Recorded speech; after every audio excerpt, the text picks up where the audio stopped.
मुख्यमंत्री माझी लाडकी बहीण योजनेअंतर्गत महिलांना महिन्याकाठी 1500 रुपये मिळणार आहेत। या योजनेचा फॉर्म भरून घेण्यासाठी शहर शिवसेनेचे जिल्हाप्रमुख अमोल बापू शिंदे यांच्या वतीने सोमवारी शिवाजी चौक येथील संपर्क कार्यालयात मोफत नाव नोंदणी शिबिराचे आयोजन करण्यात आले होते। या योजनेचा फॉर्म भरण्याकरता महिलांना सोयीचे व्हावे म्हणून आयोजकांनी ऑफलाईन आणि ऑनलाईन अशा पद्धतीच्या टेबलची मांडणी केली होती। या नेटक्या नियोजनामुळे फॉर्म भरताना गडबड होत असल्याचे दिसून आले नाही। असे शिबिर देगाव नाका, मड्डी वस्ती आदी ठिकाणी आयोजित केले आहे। या शिबिरात अधिकाधिक महिलांनी सहभागी होऊन नाव नोंदणी केल्याची माहिती जिल्हाप्रमुख आदरणीय एकनाथजी शिंदे साहेबांनी महाराष्ट्रातल्या भगिनींसाठी एक चांगली योजना आणली आहे। लाडकी मुख्यमंत्री लाडकी बहीण योजना, या योजनेअंतर्गत 1500 रुपये प्रत्येक भगिनीला देण्याचं काम हे आमचं सरकार करणार आहे। आणि त्याचा भाग म्हणून आज सोलापूर शहरामधील विविध ठिकाणी आम्ही शिबिराच्या माध्यमातून आमच्या भगिनींचे फॉर्म ऑनलाईन करून ऑफलाईन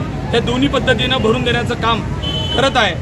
खऱ्या अर्थानं मुख्यमंत्री साहेबांनी आपल्या भगिनीला दिलेली ही मोठी भेट आहे। आणि या सगळं शिबिर करण्यामध्ये आमचे मार्गदर्शक सोलापूरचे प्राध्यापक शिवाजीराव सावंत सर यांच्या मदतीनं आणि त्यांच्या सोबतीनं हे एवढं मोठं शिबिर आम्ही संपूर्ण शहरामध्ये करणार आहोत। या शिबिरामध्ये 1 लाखपेक्षा जास्त लोकांचे फॉर्म भरण्याचं काम शिवसेना पक्षाच्या माध्यमातून होणार आहे। आणि निश्चितच नाही तर वेगवेगळ्या ठिकाणी हे सगळे शिबिर चालणार आहेत। त्याचबरोबर मी शहरातल्या जे सेतू केंद्र आहेत त्यांना असं आवाहन करतो की कुठल्याही भगिनींचा फॉर्म करण्याकरता जर तुम्ही कुणालाही पैशाची मागणी करत असाल तर शिवसेना कदापि गप बसणार नाही।